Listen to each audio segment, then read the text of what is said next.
मंत्रिपरिषद के मेरे वरिष्ठ साथी श्रीमान वेंकैया नायडू जी, श्री बाबुल सुप्रियो जी, महाराष्ट्र के युवा मुख्यमंत्री श्रीमान देवेंद्र फडणवीस जी, हरियाणा के मुख्यमंत्री श्रीमान मनोहर लाल जी, जम्मू कश्मीर के उप मुख्यमंत्री श्रीमान निर्मल सिंह जी, कैबिनेट सचिव श्रीमान पीके सिन्हा, हुफा सचिव श्रीमती नंदिता जी, शहरी विकास मंत्रालय के सचिव श्रीमान मधुसूदन जी, राज्यों से आए हुए सभी मंत्री महोदय, नगर और महानगरों से आए हुए अध्यक्ष और मेयर श्री, अधिकारीगण, इस क्षेत्र से जुड़े हुए एक्सपर्ट्स, फाइनेंशियल इंस्टीट्यूशंस के सभी मुखिया, अनेक देशों के राजदूत महोदय और उपस्थित सभी महानुभाव, आज इस एक छत के नीचे शहरी भारत इकट्ठा हुआ है, अर्बन इंडिया। एक प्रकार से इस विज्ञान भवन में वे लोग बैठे हैं जिनके जिम्मे देश के करीब करीब 40% नागरिकों की सुख सुविधा की जिम्मेवारी है।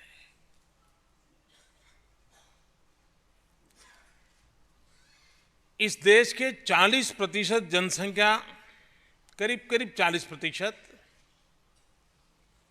जो या तो शहरों में जीवन गुजारा करती हैं या शहरों पर आधारित अपना जीवन गुजारा करती है,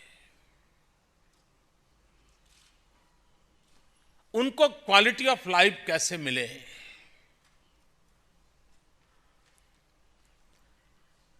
एक सामान्य मानवीय की जो प्राथमिक आवश्यकताएं हैं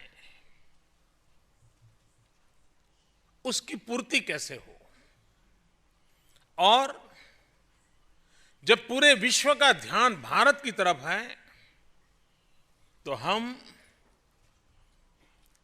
दुनिया जिन ऊंचाइयों पर पहुंची है उसे बराबरी करने की दिशा में और उससे आगे बढ़ने की दिशा में पहल कैसे करें, प्रारंभ कैसे करें और किस दिशा में आगे बढ़े। तो उन दोनों लक्ष्यों की पूर्ति को ध्यान में रखते हुए एक तरफ झुग्गी झोपड़ी में जिंदगी गुजारा करने वाला वो परिवार, एक तरफ रोजी रोटी की तलाश में शहर की ओर आया हुआ मजबूरन नागरिक, और दूसरी तरफ बदलता हुआ वैश्विक परिवेश, दो छोर की स्थिति में से हमें गुजरना है। हम इसलिए निराश होकर के नहीं बैठ सकते कि दुनिया तो बहुत आगे बढ़ चुकी, पता नहीं हम ये हो सकते हैं कि नहीं हो सकते, और हम उदास होकर के नहीं बैठ सकते कि ठीक है भाई, वो अपनी रोजी रोटी के लिए आए हैं, वो अपना कर लेंगे। जी नहीं, हमारे देश के गरीबों को हम उनके नसीब पर नहीं छोड़ सकते। हमारा दायित्व होता है, हमारी जिम्मेवारी होती है, और उस जिम्मेवारियों को निभाने के लिए अगर योजनापूर्वक अगर हम आगे बढ़ते हैं तो परिस्थितियां पलटी जा सकती हैं, स्थितियां सुधारी जा सकती हैं और लक्ष्य को प्राप्त किया जा सकता है। और उस बातों को ध्यान में रखते हुए इस शहरी जीवन में बदलाव लाने के लिए आप सबके साथ 2 दिन विस्तार से विचार विमर्श होने वाला है। यहां पर चुने हुए जनप्रतिनिधि भी हैं और यहां पर शहरी क्षेत्रों का दायित्व संभालने वाले, चाहे नगर पालिका हो या महानगर पालिका हो, उसके सरकारी अधिकारी भी हैं। हम सब मिलकर के आगे बढ़ने का संकल्प करने के लिए आज इकट्ठे हुए हैं। हिंदुस्तान के इतिहास में 25-26 जून कोई भूल नहीं सकता है। 40 साल पहले सत्ता सुख के खातिर देश को आपातकाल के बंधनों में बांध करके जेल खाना बना दिया गया था। देश में संपूर्ण क्रांति का सपना लेकर के चल रहे जयप्रकाश जी नारायण के नेतृत्व में लाखों देशभक्तों को, लोकतंत्र प्रेमियों को जेलों में बंद कर दिया गया था। अखबार पर ताले लग गए थे। रेडियो वही बोलता था जो सरकार बोलती थी। ऐसे दिन थे 40 साल पहले। आज 25 जून को और 26 जून को हम मिलकर के उन सपनों को संजोना चाहते हैं कि जहां पर हर नागरिक इस लोकतांत्रिक व्यवस्था के बीच फूले फले, प्रगति करे, उसको अवसर मिले, उसको सुविधा मिले, उस दिशा में हम काम करने के लिए संकल्पबद्ध हो रहे हैं। और आज मुझे खुशी है कि कल ही हमने कैबिनेट में लोकनायक जयप्रकाश नारायण जी के स्मृति में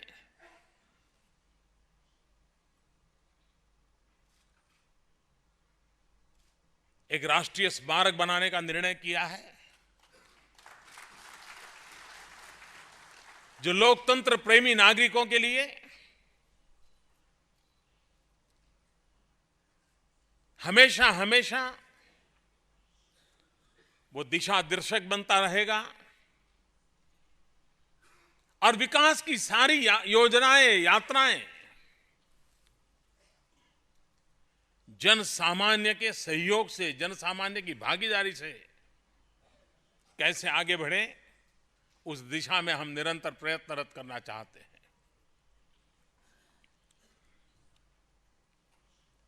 हमारे देश में करीब 500 शहर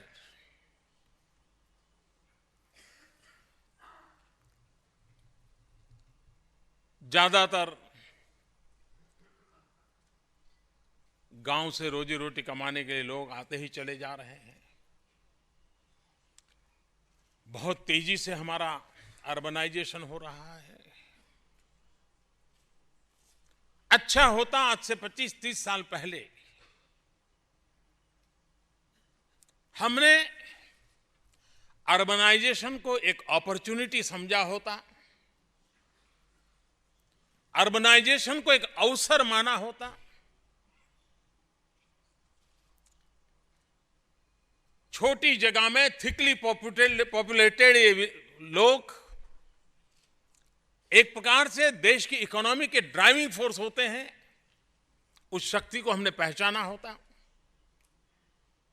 और हमारे अर्बन ग्रोथ इंजन के रूप में हमारी विकास यात्रा में उसकी भूमिका को हमने जाना होता और उसके प्रकार से उसको ताकत दी होती, तो हम भी आज दुनिया के उन समृद्ध और प्रगतिशील शहरों के बराबरी कर पाए होते।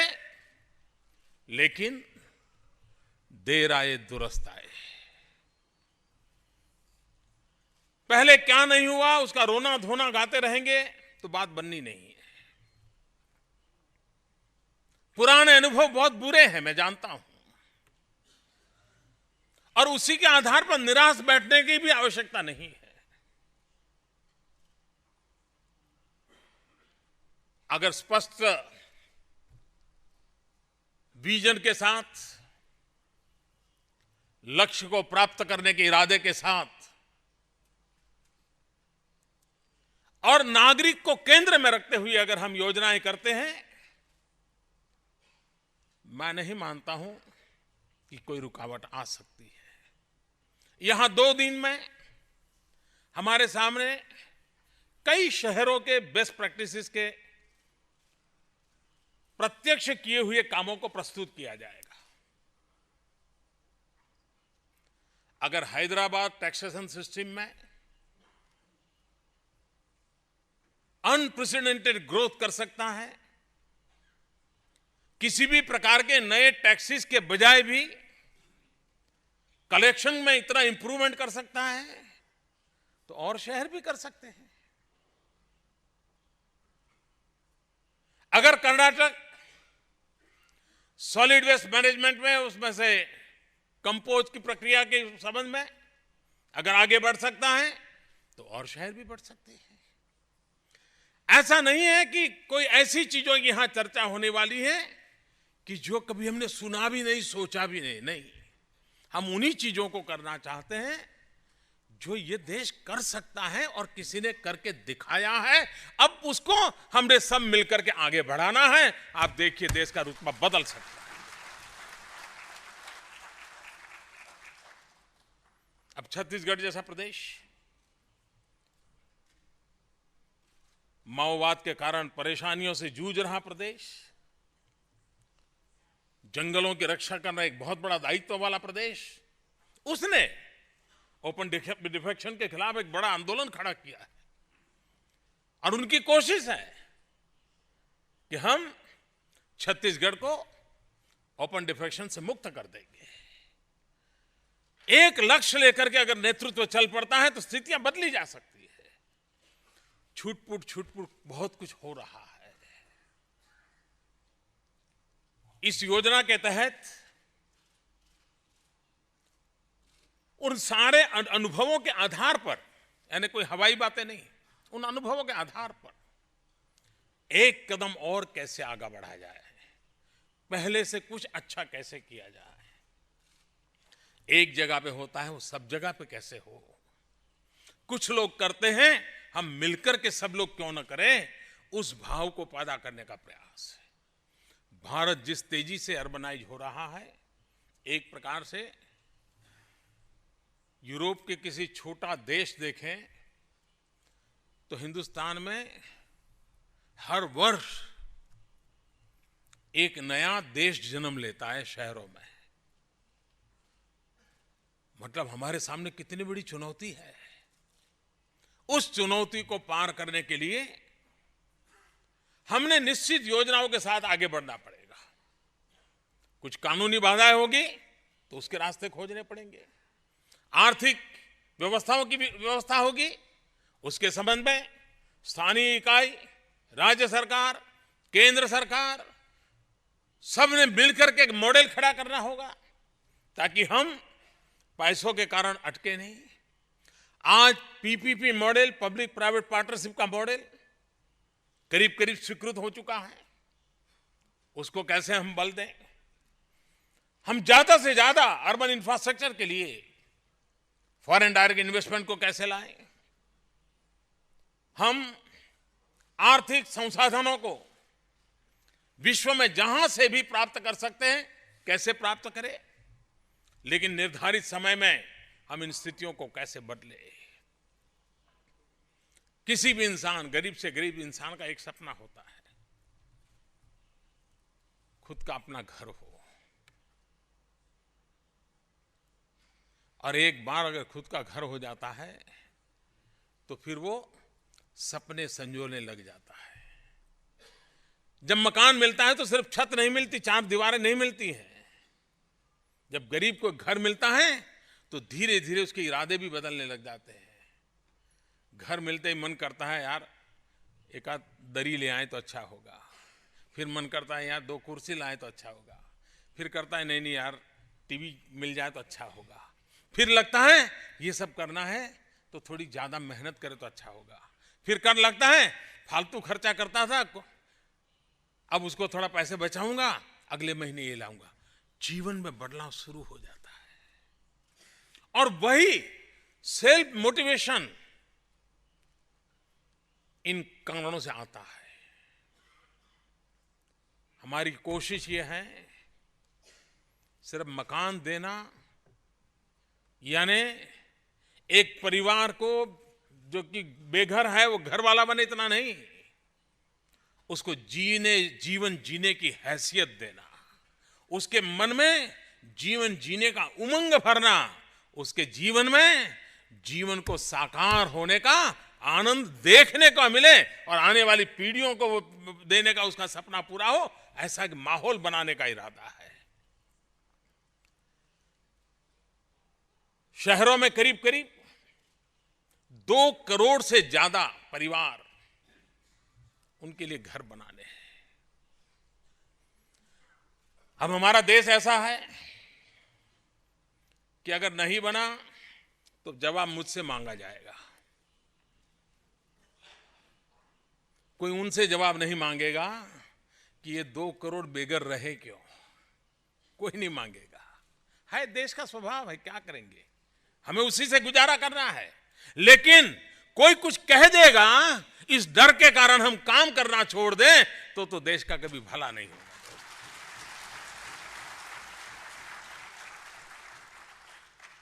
और इसलिए हमारा दायित्व बनता है कि हमारे गरीब परिवारों को घर मिले। आजादी के 75 साल हो रहे हैं 2022 में। उन आजादी के दीवानों का नाम देते ही हमें रोमांच होता है। भगत सिंह, सुखदेव, राजगुरु को याद करते हैं तो लगता है कैसा बलिदान था।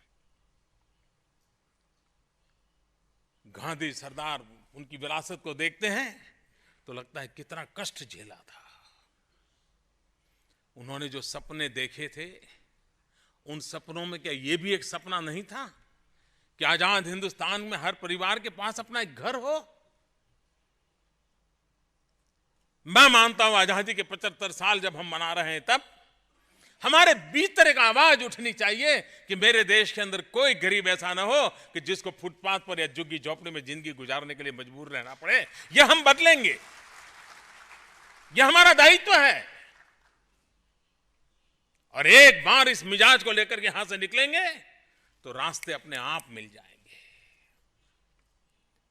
आज शहरों का विकास कैसे हो रहा है? आप किसी भी शहर में जाकर के पूछिए, बहुत कम शहर ऐसे मिलेंगे कि जहां पर 5 साल के बाद शहर कैसा होगा उसका कोई खाका कागज पे मिलेगा। 10 साल के बाद कैसा शहर होगा उसका खाका कागज पे मिलेगा नहीं।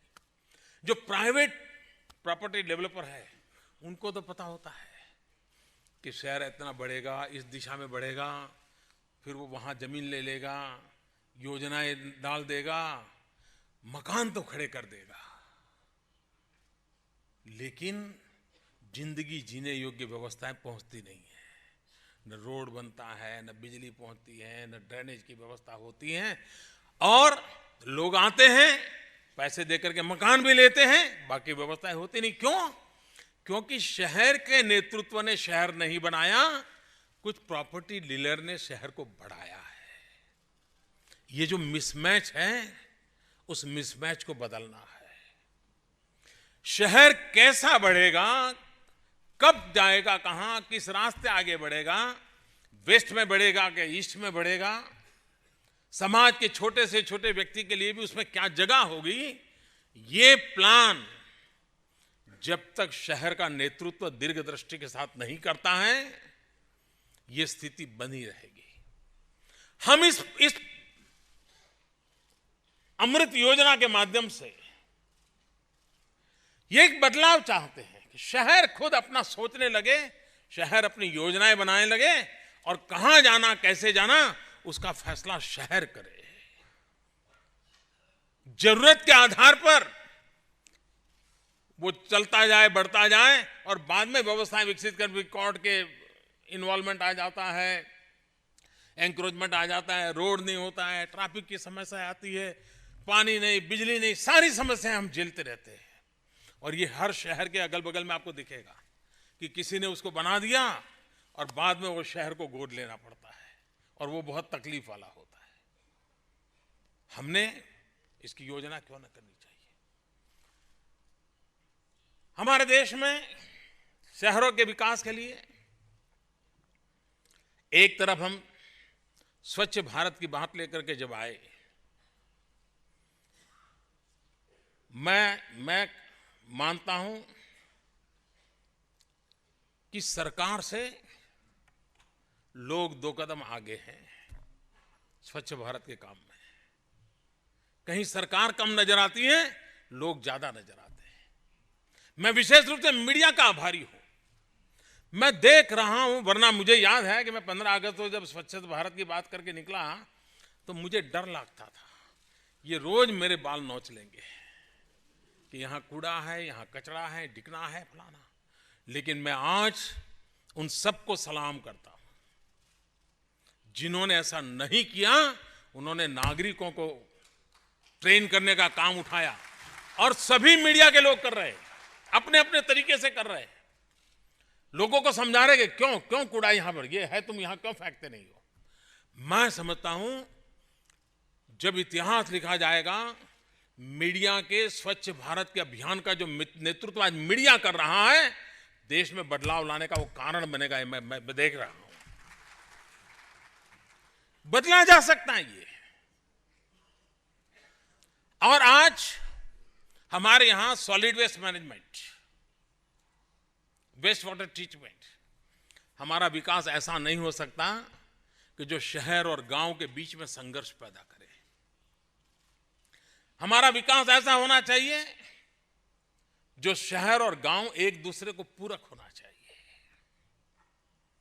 अगर शहर को पानी चाहिए, गांव वालों को पानी मिले या ना मिले, हम तो ये पानी शहर को देना ही पड़ेगा। और पीने का पानी की बात ऐसी होती है कि जब मानवता का विषय होता है तो कोई बोल भी नहीं पाता।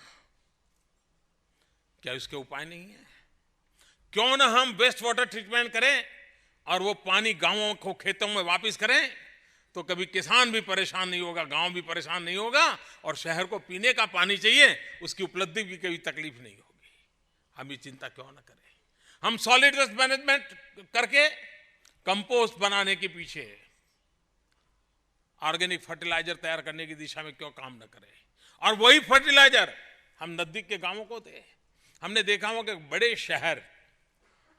बड़े शहर के आसपास के 30-40 किलोमीटर के जो गांव होते हैं, वो ज्यादातर सब्जी की खेती करते हैं, ज्यादातर, क्योंकि उनको तुरंत सुबह सुबह मार्केट मिल जाता है।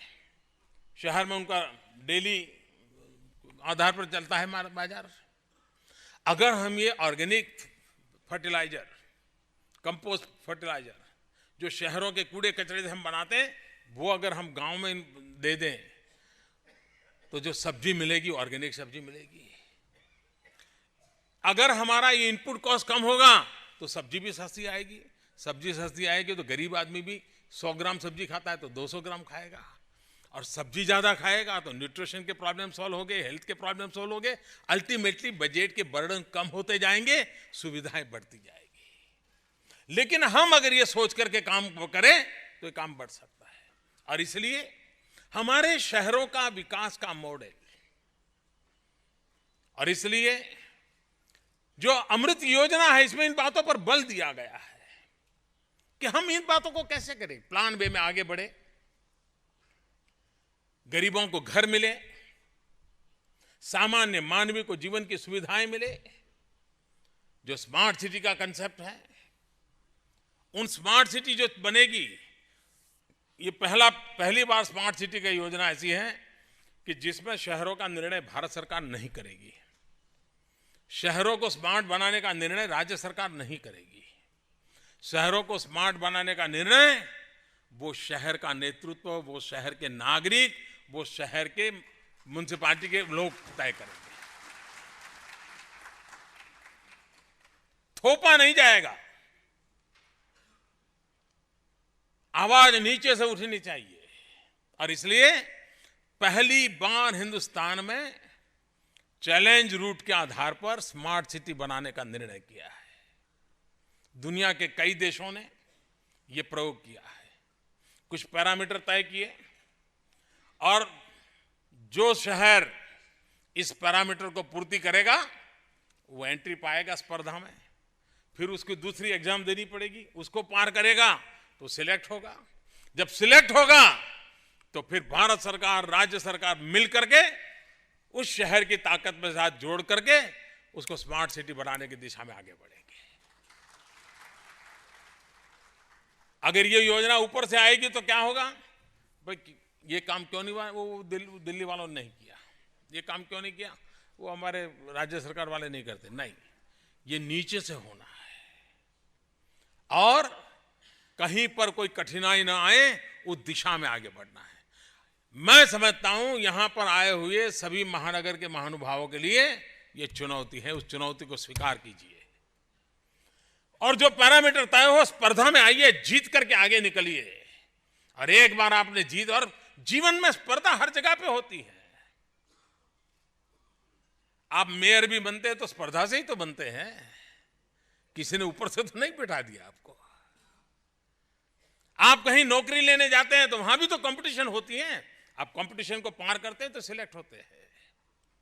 तो हमारे शहरी विकास में भी कंपटीशन आवश्यक है, उस कंपटीशन को ला करके स्मार्ट सिटी बनाने का प्रयास है। कभी कभी कुछ लोग माथापच्ची इसमें खपा रहे हैं कि स्मार्ट सिटी चीज है क्या। बहुत ज्यादा दिमाग खपाने की जरूरत नहीं है। हम मान लीजिए किसी रेलवे स्टेशन पे गए और जो पूछताछ वाला व्यक्ति वहां बैठा है उसको 2 सवाल पूछे हमने और उसने हमको 4-5 सवालों के जवाब दे दिए, जो कि हम पहले उसको पूछने के लिए सोच के गए थे, लेकिन वो समझ गएगा इनको ये पूछना है, वो जवाब दे। तो हम कहे यार ये बड़ा स्मार्ट आदमी है।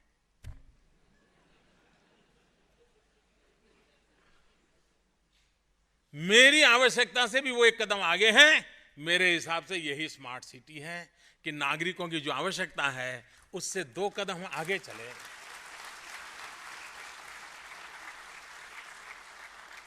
उसकी जो आवश्यकता है आप मांगोगे, हाजिर है।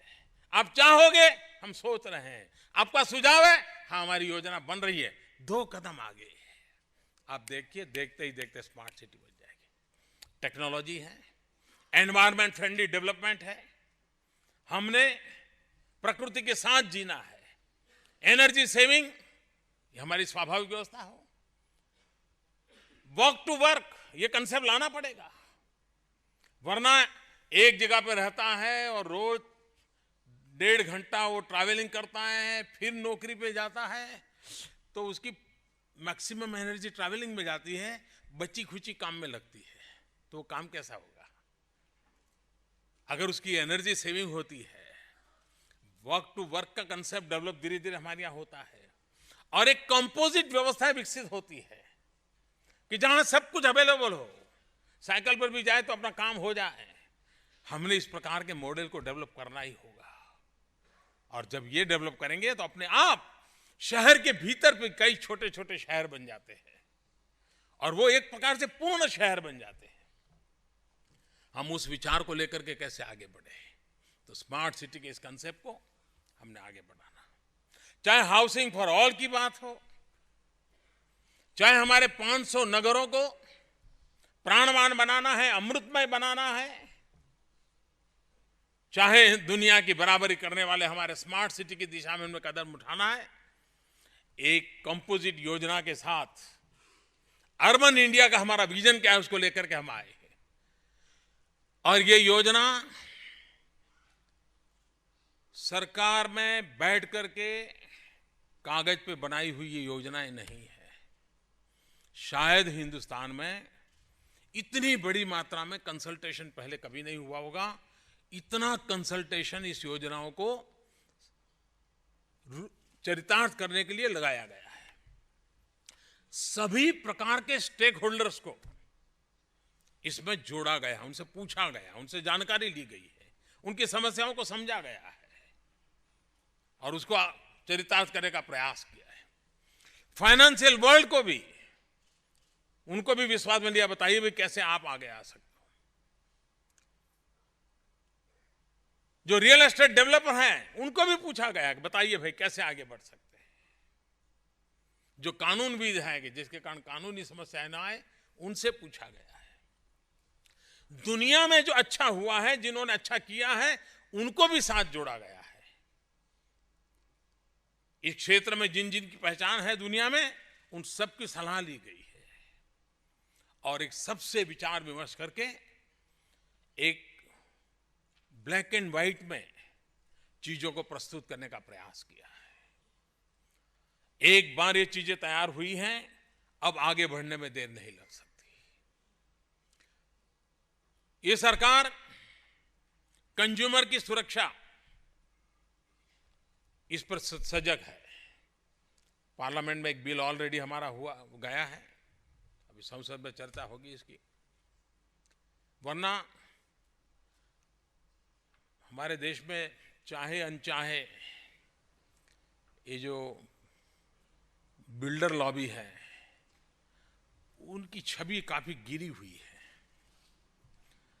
और गरीब आदमी अपने जिंदगी की पूरी पैसा उसमें लगाता है, यानी उसके जीवन का वो एक ही घटना होती है और फिर वो जब लूट जाता है तो उसका तो सब लूट जाता है। एक छोटे छोटे गरीब कंज्यूमर को प्रोटेक्ट करने के लिए संसद में कानून लाया गया है, जो आने वाले सत्र में पारित होगा। तो हम विकास चाहते हैं, हर को जोड़ना भी चाहते हैं, लेकिन साथ साथ हम सामान्य नागरिक की आवश्यकताओं की पूर्ति को भी ध्यान देना चाहते हैं। मुझे विश्वास है कि आज 25 जून ये शहरी भारत विज्ञान भवन में एकत्र आकर के आधुनिक भारत के निर्माण के लिए वैज्ञानिक तौर तरीके से आगे बढ़ने का संकल्प लेकर के आगे बढ़ेगा। नगरपालिका, महानगरपालिका का जो नेतृत्व आया है, मैं उनसे एक गुजारिश करना चाहता हूं। यहां सब राजनीतिक दल के लोग होंगे, यहां सभी राजनीतिक पृष्ठभूमि के लोग होंगे, लेकिन एक बात निश्चित है, हम जब इतिहास पढ़ते हैं तो उन बातों को गौर करते हैं कि फलाना राजा था, 5 साल ही उसको कार्यकाल मिला था, लेकिन उसने अपने राजकाल में ये 2 चीजें अच्छी करके गया था। 200 साल के बाद भी लोग उसको याद करते हैं, 100 साल के बाद भी याद करते हैं। उनके कार्यकाल में ये काम हुआ था, उनके कार्यकाल में ये तालाब बना, शहर की पानी की समस्या निकल गई थी। उनके कार्यकाल में 150 साल पहले स्कूल बना था, उस स्कूल में से इतने बड़े बड़े लोग तैयार हुए। जिसको शासन का अवसर मिलता है, उनकी पहचान 50-100 साल के बाद भी कौन सा अच्छा काम करके गए, उससे तो नापी जाती है, तोली जाती है। मैं उन नगरपालिका के अध्यक्षों से कहना चाहता हूं, उन महानगरपालिका के अध्यक्षों को कहना चाहता हूं, कल्पना कीजिए आप 80 साल की उम्र के होंगे, आपका पोता उंगली पकड़ करके आपके साथ चलता होगा, तब आपके दिल में इच्छा क्या होगी? जरा कल्पना कीजिए। मैं दावे से कहता हूं आपके दिल में इच्छा ये होगी कि छोटा पोता जो ज्यादा कुछ समझता नहीं, उंगली पकड़ करके वहां ले जाएंगे और कहेंगे, देखिए ये भवन है ना, मैं जब अध्यक्ष था ना, मैंने बनाया था। ये जो गांव में तालाब है ना, मैं जब अध्यक्ष था ना, मैंने बनाया था। हर किसी की ख्वाहिश होनी चाहिए कि अपने कार्यकाल में अपने शहर को कोई अच्छा नजराना दे करके जाने की। आपके जीवन की सफलता उसमें है। आपकी जीवन की सफलता उस बात में नहीं है कि आपने कितने लोगों को पराजित किया, कितनी बार चुनाव जीत करके आए, कितनी बार आपने गठजोड़ करके सत्ता को हासिल किया। यह सफलता का मानदंड नहीं होता है। सफलता का मानदंड यह होता है कि जिस जनता जनार्दन के आपको अवसर दिया है, उनके लिए क्या करके गए, क्या करके गुजरते हैं। अगर ये मन में संकल्प लेकर के जाते हैं, ये इरादा लेकर के जाते हैं कि मुझे 5 साल का कार्यकाल मिला है, मुझे 3 साल का कार्यकाल मिला है, जनता जनार्दन ने मुझे अवसर दिया है, मैं मेरे नागरिकों के लिए ये करके जाऊंगा, और उसका जो संतोष मिलेगा ना, वो अद्भुत संतोष होगा, अद्भुत संतोष होगा। जीवन भर जीने के लिए वो आपके लिए एक बहुत बड़ा अवसर बना रहता है। अपने पोते के पोते भी अगर आपके आंखों के सामने हैं तो आपका मन करेगा कि अपना अपना उस अचीवमेंट उसको बता के जाएं। ये आपका सपना रहता है, आपके दिल में भी वो सपने जगें, आप भी कुछ करने के लिए कृत संकल्प हो, अथाक प्रयत्न करके अपने शहर के जीवन में बदलाव लाएं, वहाँ के सामान्य से सामान्य नागरिक के जीवन में बदलाव लाएं। इस शुभकामनाओं के साथ मैं आज के इस अवसर पर विभाग के सभी लोगों को बहुत बहुत शुभकामनाएं देता हूं, ताकि देश के शहरी जीवन में बहुत ही अल्प समय में बदलाव आए और 2022 में जब देश आज़ादी के 75 साल मनाता हो, तब हमारे शहरों में भी हर परिवार में स्वतंत्रता की उस आनंद की अनुभूति का अवसर दें, उसको हम सफलतापूर्वक पार करें। इसी शुभकामनाओं के साथ बहुत बहुत धन्यवाद।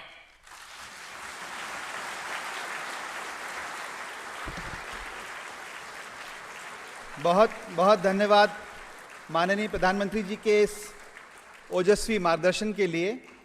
निश्चित ही पूरा सदन उत्साहित है। तीनों मिशनों के दिशा निर्देशों, 2 दिवसीय कार्यशाला का अनुभव और माननीय प्रधानमंत्री द्वारा दी गई ऊर्जा जब देश में आज की सभा के माध्यम से पहुंचेगी, तो शहरी विकास के लिए देखा गया सपना साकार रूप लेने लगेगा।